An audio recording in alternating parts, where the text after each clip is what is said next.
Fala pessoal, tudo bem? Sejam bem-vindos ao canal Humanitas, o canal de pesquisa na área de humanidades. Eu sou o professor Cristiano Mello e falo aqui com vocês. Se você é novo aqui no canal, seja bem-vindo. Ative as notificações e dê o seu like no final do vídeo. Assim você demonstra que está gostando dos conteúdos aqui produzidos. E também ajude a compartilhar os conteúdos junto aos colegas e aos familiares. Bom, no vídeo de hoje eu pretendo falar sobre as minhas leituras entre os meses de setembro e outubro.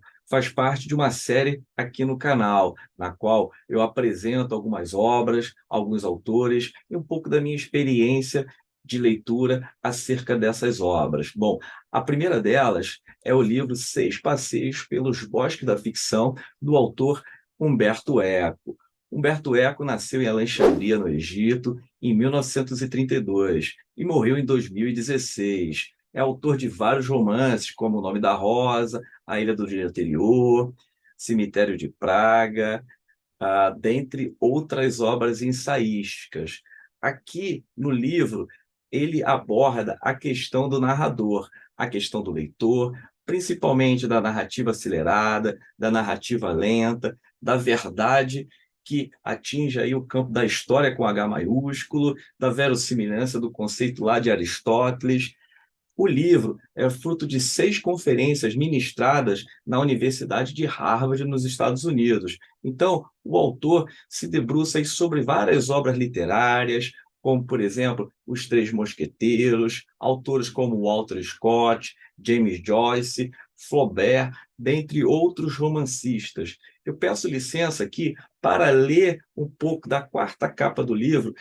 Cabe lembrar que é um livro publicado pela Companhia das Letras, tá? Uma editora aí reconhecida nacionalmente.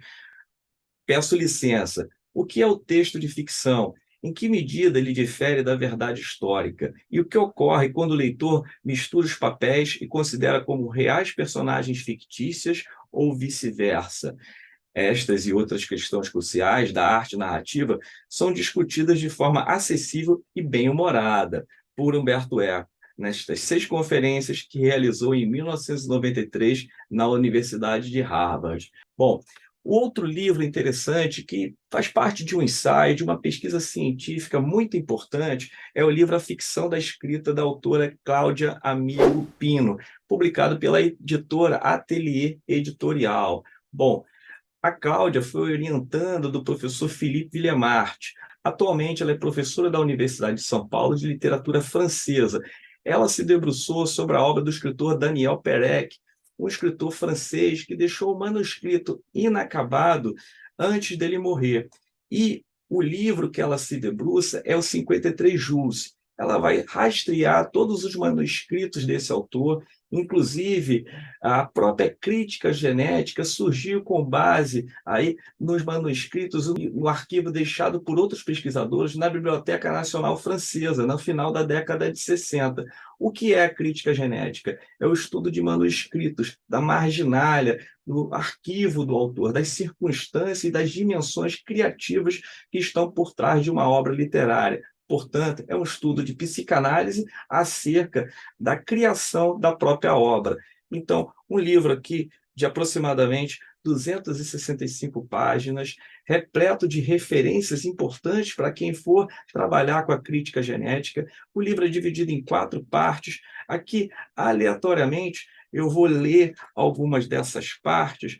Por exemplo, Para uma Estética da Criação, e os manuscritos saíram às ruas, o manuscrito como livro, o lugar do leitor no manuscrito, o diálogo escritural, Poética do Inacabável, A Rasura Não Rasurada. O livro também é composto por agradecimentos, um prefácio do autor Edson Rosa da Silva e uma introdução.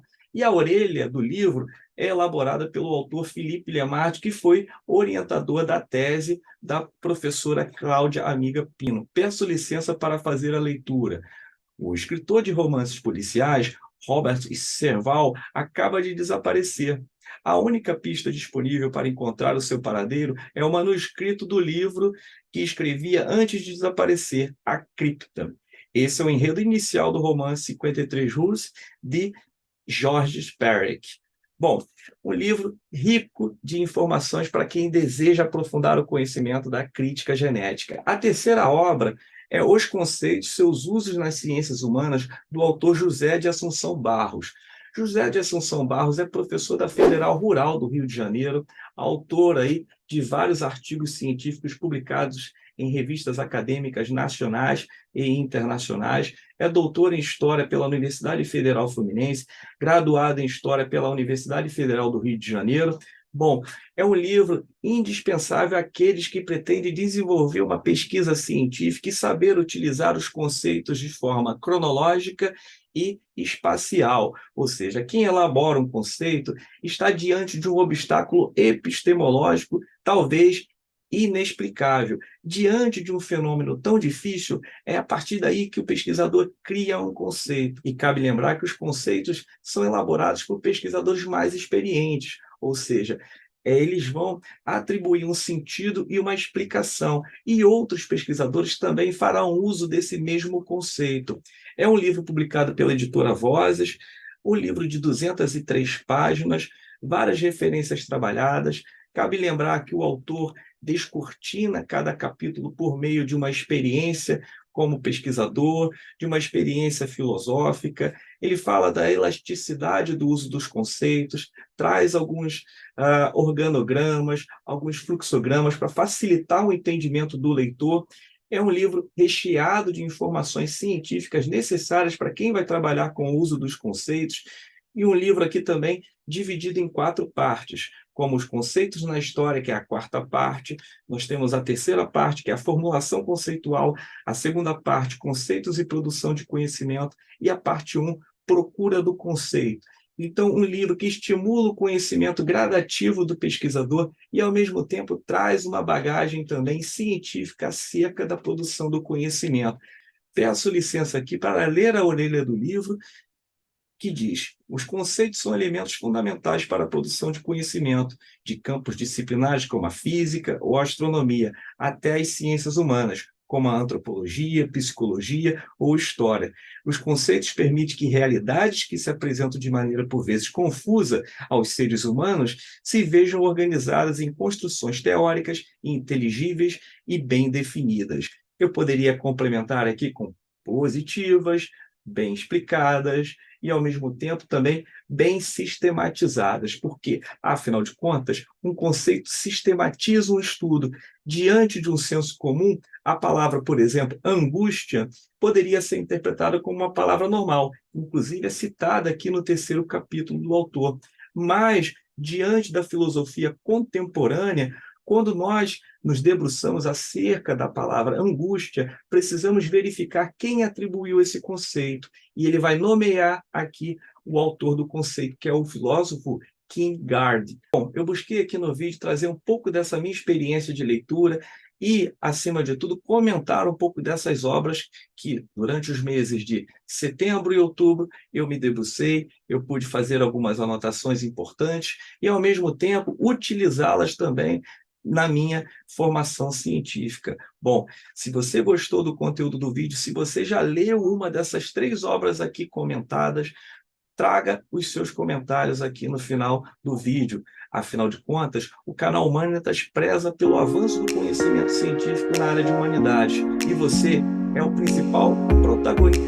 E você é o protagonista do conhecimento aqui. Bom, até logo, um abraço.